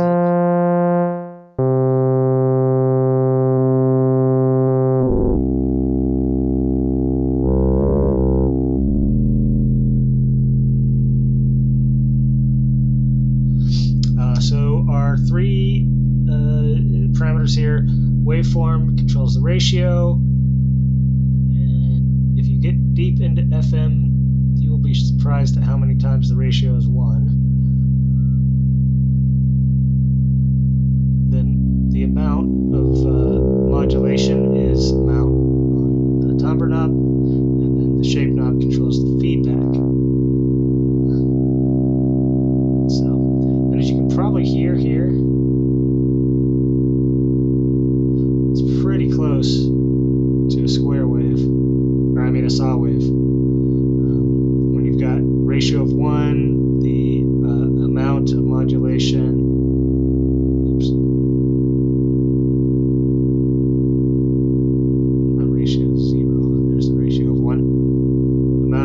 modulation like somewhere in the 60% range and about 50% feedback. You basically get a saw wave.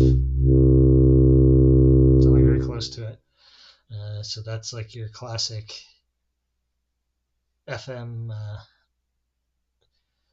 To me, that's the key to understanding FM, is just kind of getting like a 2 oscillator stack can make saw wave with very simple settings, can make a saw wave which gives you all the harmonics, even and odd, all the way up the harmonic series, so yeah, it's just sort of point being, like, without going into crazy ratios, without going into 10 different operators, you can get a wide variety of basic waveforms, and the more operators, typically you use them, again, very subtly to add a little bit of depth and variation to the basic 2-operator sounds. That's how you get those really really fancy ones. But you can also do a lot of crazy extreme settings with FM and get some crazy extreme shit. So maybe we should do something like that, because what fun is it to do something, we did a bunch of basic sounds. Let's do something really weird.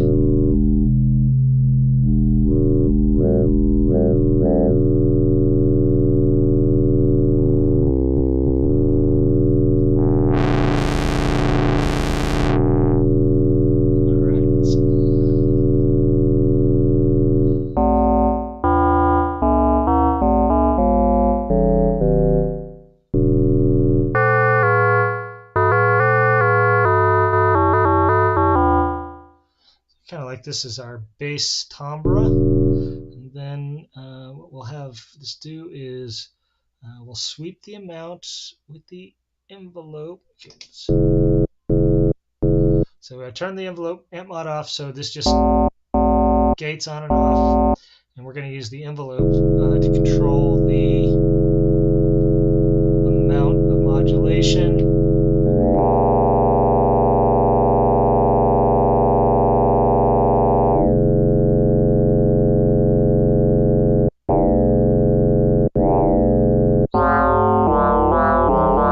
Classic FM sweep.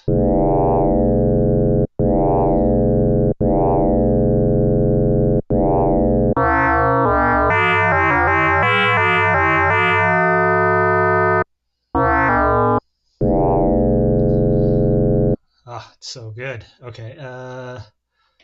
Then we are going to use the amount of pressure to go to shape. So again, it defaults to, I think all of these default to shape, honestly. Yeah, VCO part 3. Pressure to amount, huh? And then pressure to envelope. Okay, so I don't know what these other two default to, but this first slot definitely defaults to VCO 3. So that's what I was really concerned about. So I'm going to do that, and we're going to do... So as I apply pressure, the feedback will come in and make it kind of crazy. Let's see how this sounds.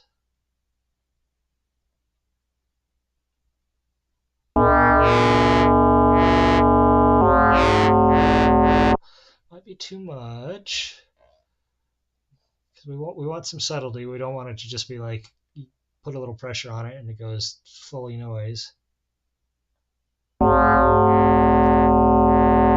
It's not enough.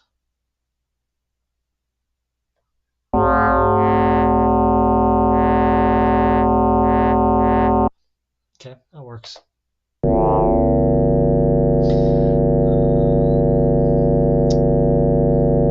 Let's do LFO to pitch.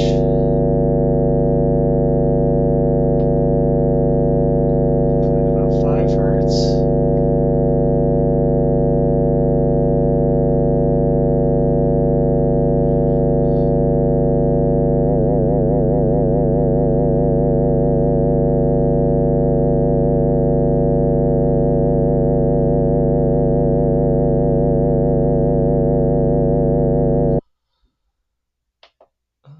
Also going to, because we are a lunatic, we're going to put that there.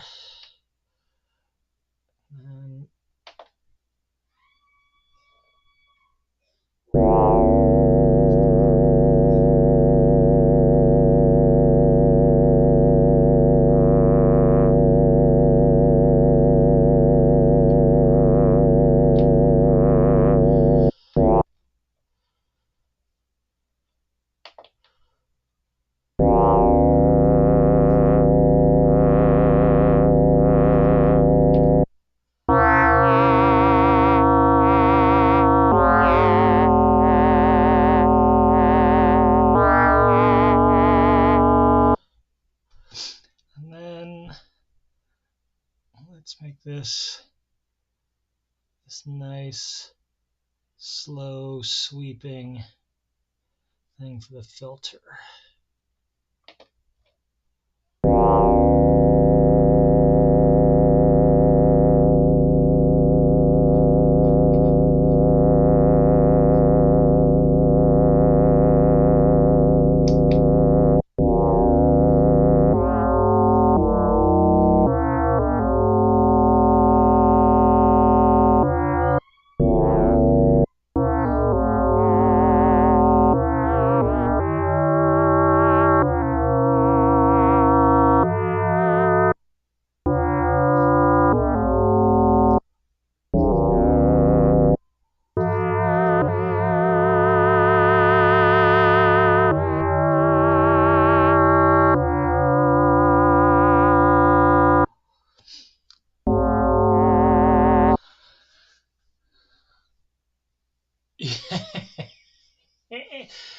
Yeah, it is definitely annoying to have to put everything in letter by letter like that. It's definitely much nicer to just be able to type them. This is in response to someone saying, or well, to Swarm of Dead Insects saying, when you input them letter by letter, it's hard to be creative with names. Yes, it is. Yes, it is.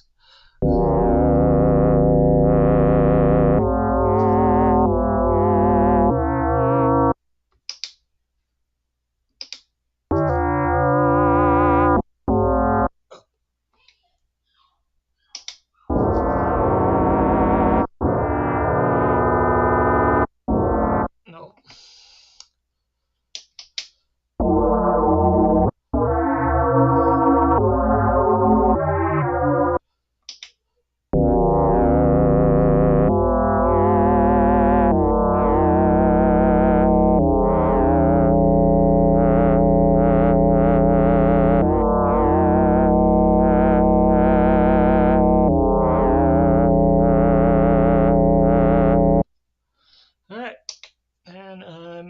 To oops, yep, save it there.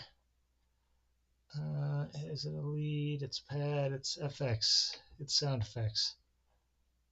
Call this one F.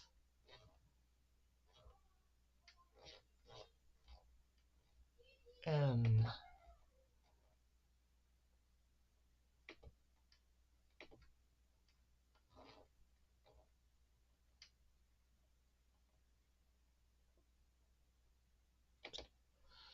FMS. FMess. You know, it's because it's kind of an FM mess.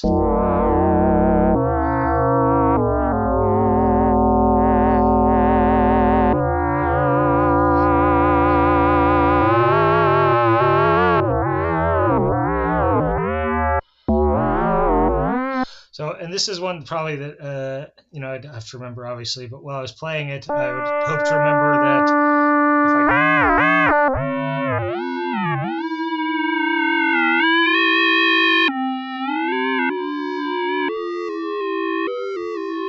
if I grab the wave knob and move it around, I can get some even messier sounds. Gosh, I kind of like that. Maybe I should save that. I'm going to do it. I like that even better. Save. Boom, boom, boom. Yeah, save. Kind of like that better than the slightly more standard one we had before. I like this kind of weird ringing tone.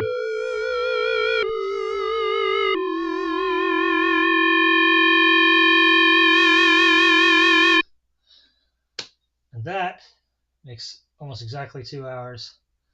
Nightmare Sirens there indeed, yeah. Oh, I forgot that we were talking about making a Nightmare Siren, but that is in fact what we ended up with.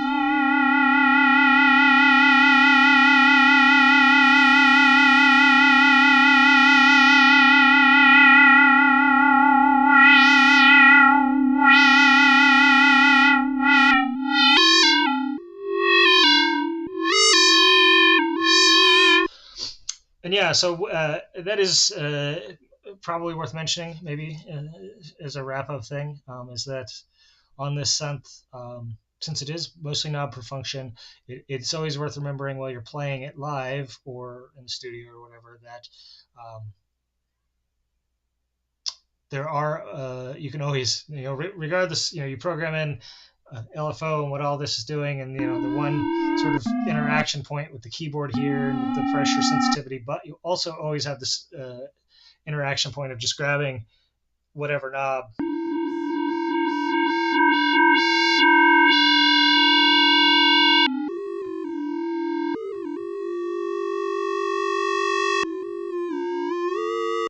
and playing it along with the thing.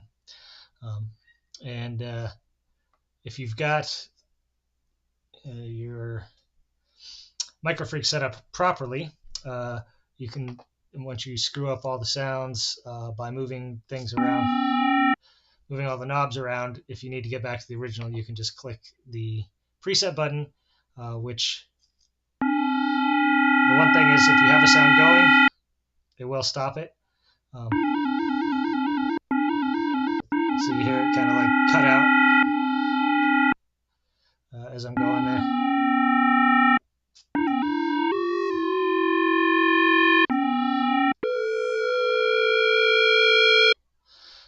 But yeah, you can get back to your sort of your bass timbre as well. Yeah, and so that's 1, 2, 3, 4, 5, 6, 7, 8. 8 sounds for today. That's pretty good for 2 hours. I usually get through 5. Oh, look, this is actually one of the presets that I was talking about. It's not wildly different than the one. Oh, that's interesting.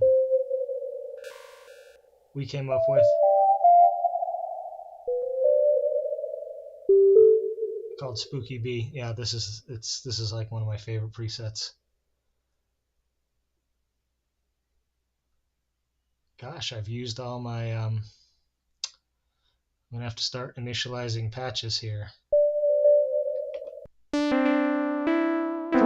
This is not a patch I made. This is one of the defaults. This is the last one. So yeah, it is a shame that it'll like, you know, cut off a sustained note. It would be nice if it would play until you let the note off, so you could like be playing something, switch to the new sound, let off, and then as soon as you play another note, so it would still be going even though you switch to the new sound, but then as soon as you let off and play a new note, then it would be the new sound. But it's pretty good the way it is. I can't complain too much. Swarm of Dead Insects, you're officially my streaming buddy. I think you've been here for every one of these streams now. I think you might be the only person hanging out right now. If there's anyone else, they've been awfully quiet. Finley's Audio Adventures was by early, but I don't know if they stuck around or if they had to bail. I sure do thank you for keeping me company while I was doing this. It's nice to have someone in here, so I'm not completely talking to myself. I don't really mind talking to myself, but it's kind of, it's more fun to talk to somebody else, like, obviously, yeah, it's nice to, it gives me an excuse to really dive in and play with the synth and play with my synths and not just think about playing with them and whatnot, and to make some new sounds. And I've been very productive making new sounds. I've actually been making sounds even when I'm not streaming. I've got if you can see it over there, the Hydrosynth is in the background here behind me. Maybe see it flashing away back there on the table. And I've been programming sounds on it in the evenings, and also on I did play with pigments for a couple hours last night, made a couple new sounds. Perfect. Well, I'm glad. Yeah, it's funny. I've been doing it after I walk my dog too, except it's not the evening walk for me. It's the early afternoon walk. I think I remember you saying you must be somewhere on the East Coast. A couple hours ahead of me, obviously. Anyway, if you're getting ready to go to sleep, maybe you're even in Europe somewhere. I don't know, but anyway, I really do appreciate you hanging out all these times, and I know for these holiday streams, it's hit or miss. It's like I wanted to do some holiday streams because if you are just not doing shit for the holidays, it's kind of nice to have something to do besides sit around and think about the fact that you're not doing shit for the holidays. But I also realize that most people are doing things for the holidays. And yeah, right, you're not in the US. Okay, so you're in Europe or something, or Australia or something.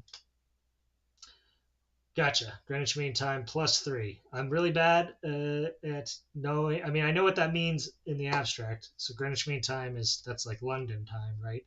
Or Greenwich time, which is like the same as London. And then, yeah, night. So like late at night. Yeah, it's just getting dark here, which you can probably see. You've probably noticed like on my the picture of me here. It's sort of the light has shifted. I turned on a lamp before I started, but it was more or less full daylight, and now it's dusk outside. The sun's just going down right now. So yeah, it's about to head into my evening, spend some time with my kids for Christmas Eve, have dinner, and they'll open their gifts, and then watch some TV and whatnot, wind up my evening. But yeah, anyway, I'm just rambling, but it has been really nice hanging out. So I really appreciate your hangouts, and I hope to see you, continue to see you on future streams. Certainly don't feel obligated to come to all of them if you don't want to, but if you do come to all of them, that's also fine. If I ever get to the point where I, needed a moderator or whatever, and you wanted to do something like that, obviously I'm going to give preference to people who hang out with me all the time. But luckily, we're some time away from any of that kind of nonsense. So yeah, I'm straight rambling nonsense at this point. So I'm going to let you go and end the stream, and I'll be back. I might do another one tomorrow. Probably back on Pigments if I do. Or I might take tomorrow off and this do day after Christmas. We'll see.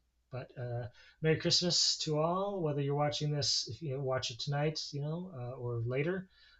And hope everyone who sees this learned something, or at least was amused a little bit. And Swarm, thank you for hanging out as always and talking about sounds and making suggestions and just keeping it alive. So I'm not just talking to myself. Peace. I will see you soon, I hope. Okay, later.